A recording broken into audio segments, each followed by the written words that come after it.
electrical part of the switch operation is shown in the circuit schematic. This tells a simple story to the experienced telephone man. But for those unfamiliar with the selector circuit, we have a simplified circuit drawing.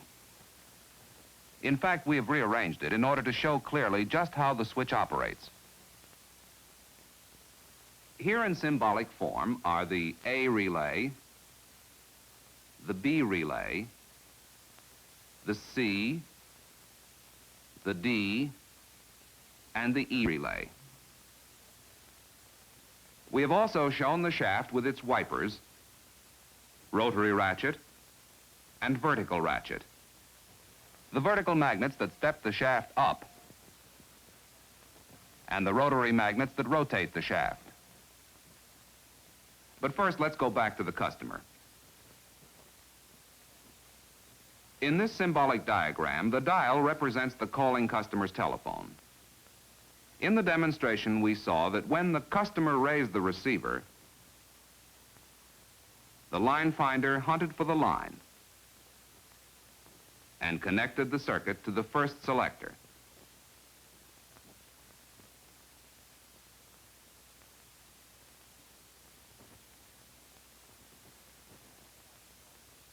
To simplify the drawing, we will show the dial connected directly to the selector, which is now under the control of the customer as he dials.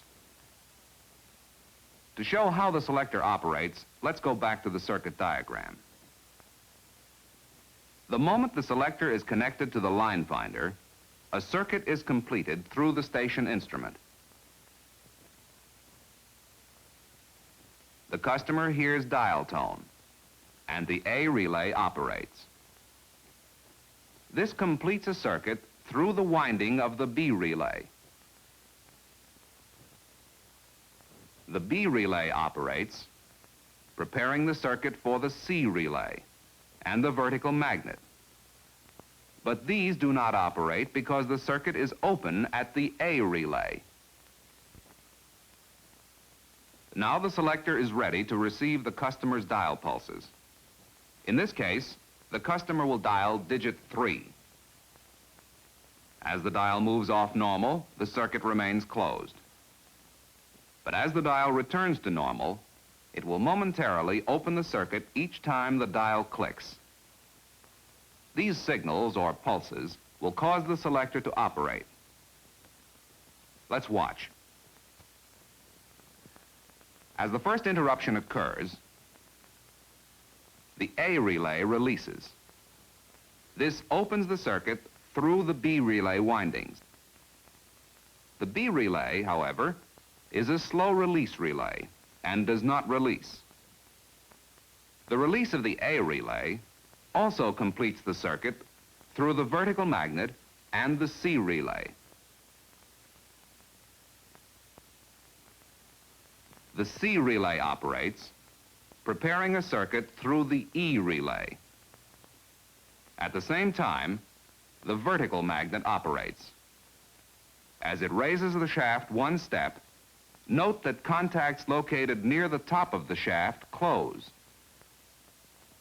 These contacts are called vertical off normal because they are closed only when the shaft is above its normal release position. The shaft is held in its raised position by a mechanical device called a vertical dog, which is the upper part of the double dog. A circuit is now completed through the vertical off normal contacts and the C relay. The E relay operates. This relay comes into use later on. Note, however, that another circuit has been established through the contacts of the E relay to hold the relay operated. As the dial continues to return, the circuit through the A relay winding is again closed.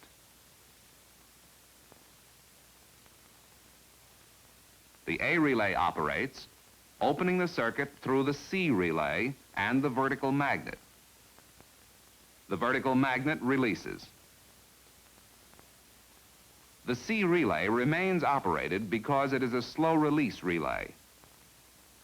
The circuit through the B relay is closed.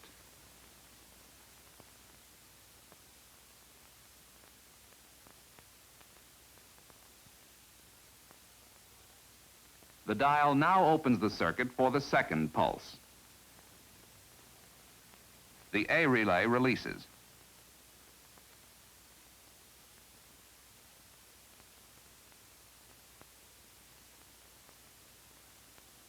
The vertical magnet reoperates, raising the shaft up one more step. As the dial continues to return, the circuit through the A relay winding is again closed.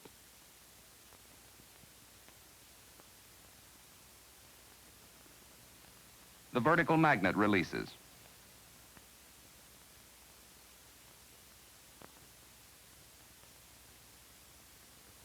The cycle repeats itself as the last dial pulse is received.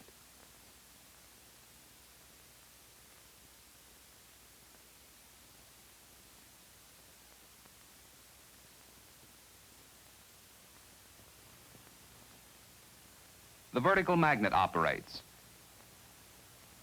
As the dial returns to normal, the A relay operates and releases the vertical magnet.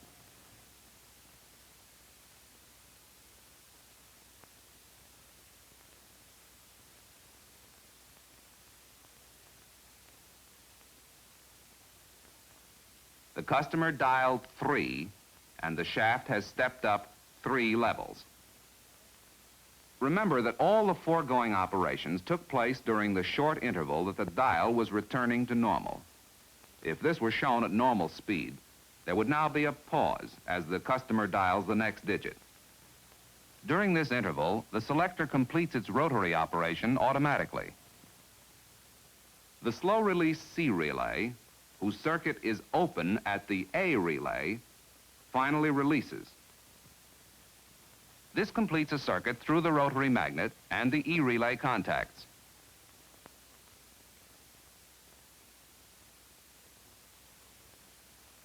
The rotary magnet operates and rotates the shaft one step.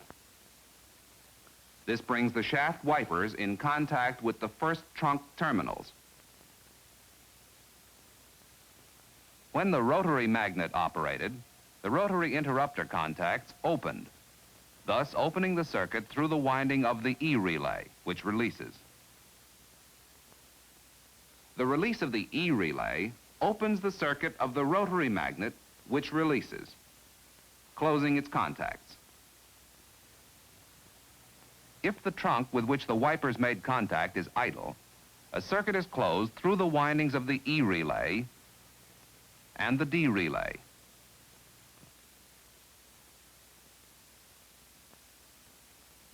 Although the circuit goes through the winding of the E relay, this relay does not operate because the current is limited by the high resistance of the D relay winding. The D relay operates and opens the circuits to the A and B relays. The A relay releases. The B relay, however, is a slow-release relay and stays operated for a moment. The D relay extends the tip and ring talking path from the customer's dial through to the next switch. Relays in the next switch operate and return ground to the sleeve wiper. This ground holds the D relay operated when the B relay releases. The D relay remains operated until the calling customer hangs up. Now let's watch this entire operation again.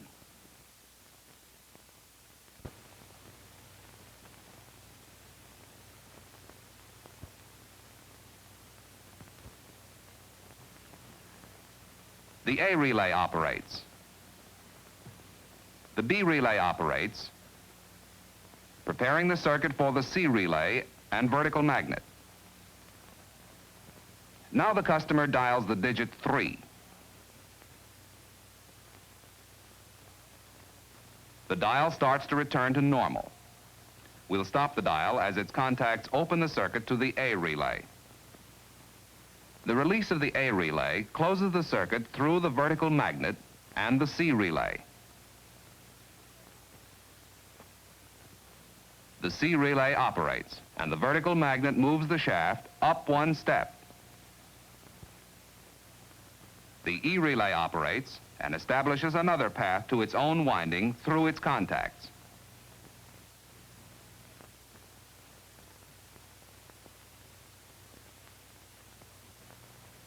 Now we'll let the dial return until its contacts close.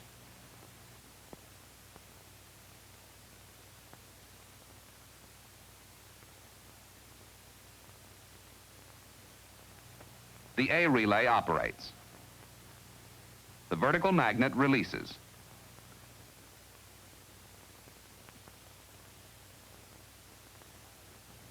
As the dial continues to return, its contacts open.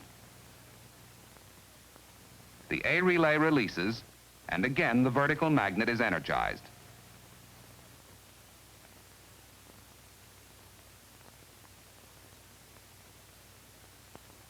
The shaft moves up another step. As the dial continues to return, the A relay reoperates.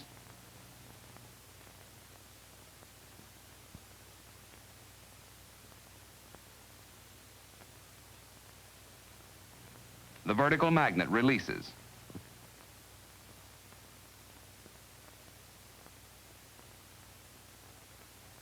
The dial contacts open.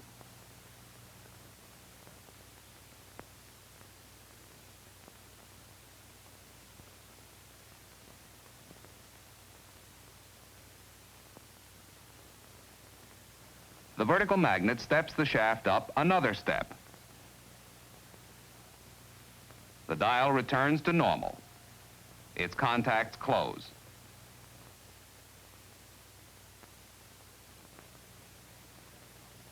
The A relay operates. The vertical magnet releases.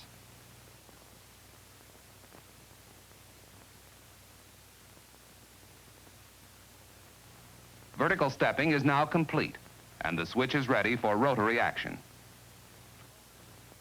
The slow-release C relay releases. The rotary magnet is energized. The E relay is held operated by the path through its own contacts. The shaft rotates one step. The rotary interrupter springs open the circuit to the E relay. The E relay releases. The rotary magnet releases. The springs close. The E relay and D relay are energized in series. The E relay will not operate due to the current limiting effect of the D relay. The D relay operates. The A and B relay circuits are opened. The talking path is extended to the next switch.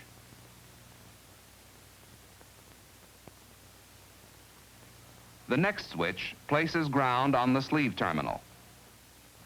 This holds the D relay operated when the slow-release B relay releases. The customer's dial now is extended to the next switch. The next train of dial pulses will operate that switch, and no further action takes place in this one.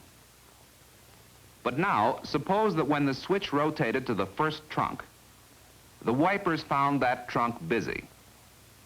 Let's start at the point where the switch completed its vertical stepping and see what happens. During the interval after the first series of dial pulses was received, the slow-release C relay released.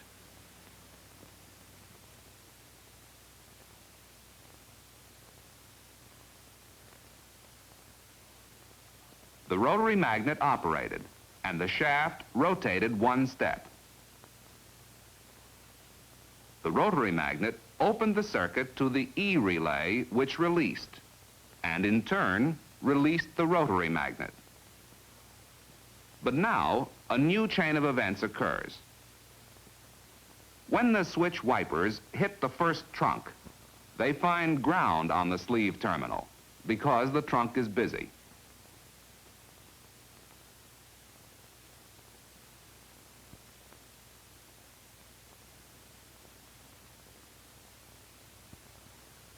This ground reoperates the E relay.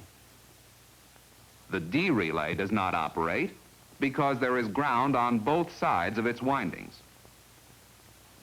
A circuit is now completed through the rotary magnet.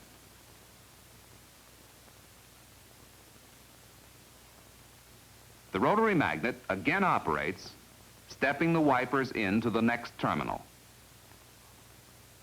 Operation of the rotary magnet opens the circuit to the E relay, which releases, and releases the rotary magnet.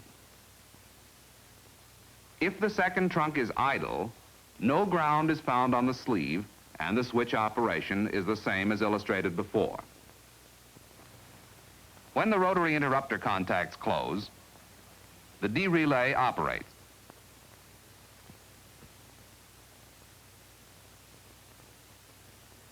The D relay opens the circuits to the A and B relays and extends the talking path to the next switch.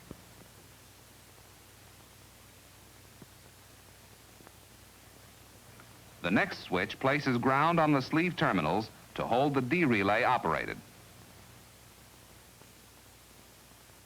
Now let's watch the complete operation of the switch again at a little faster speed. We'll start as the selector is connected to the line finder, and we'll assume that the first two trunks are busy.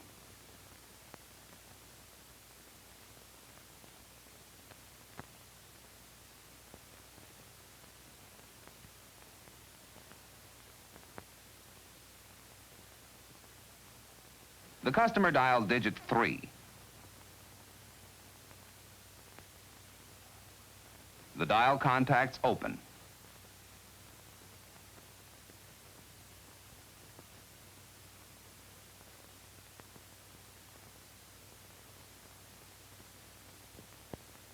The shaft steps up.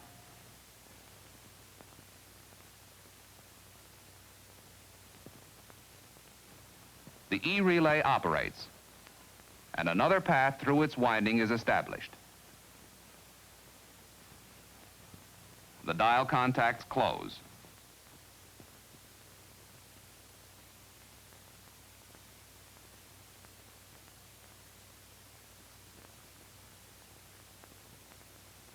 The vertical magnet releases.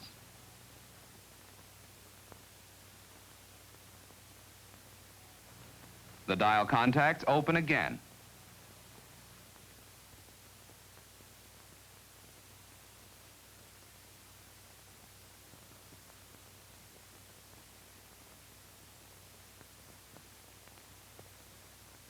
The vertical magnet raises the shaft another step.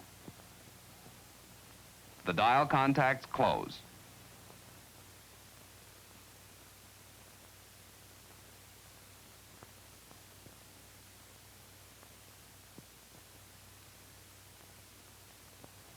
The vertical magnet releases.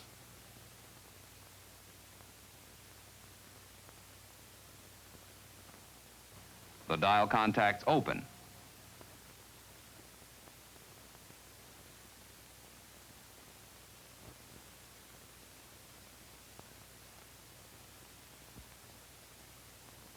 The vertical magnet steps the shaft again.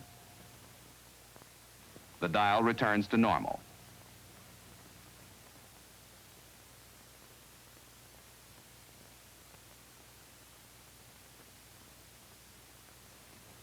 The vertical magnet releases, and vertical stepping is complete.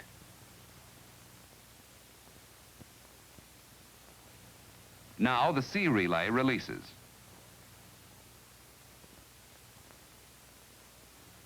The rotary magnet rotates the shaft one step, opening the E relay circuit. The E relay releases. The rotary magnet releases. Ground on the sleeve of the busy trunk reoperates the E relay.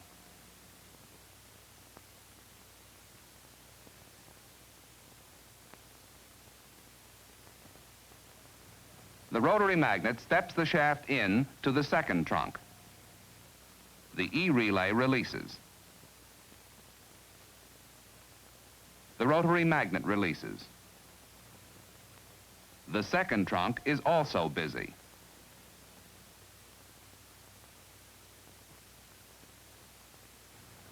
The E-relay operates.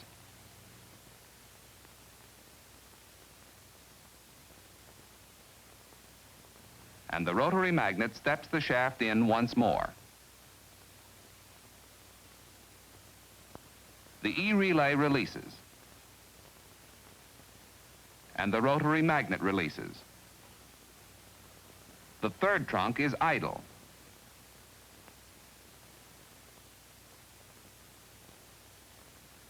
The D relay operates. The A and B relay circuits are opened. The talking path is extended to the next switch, which returns ground on the sleeve to hold the D relay operated.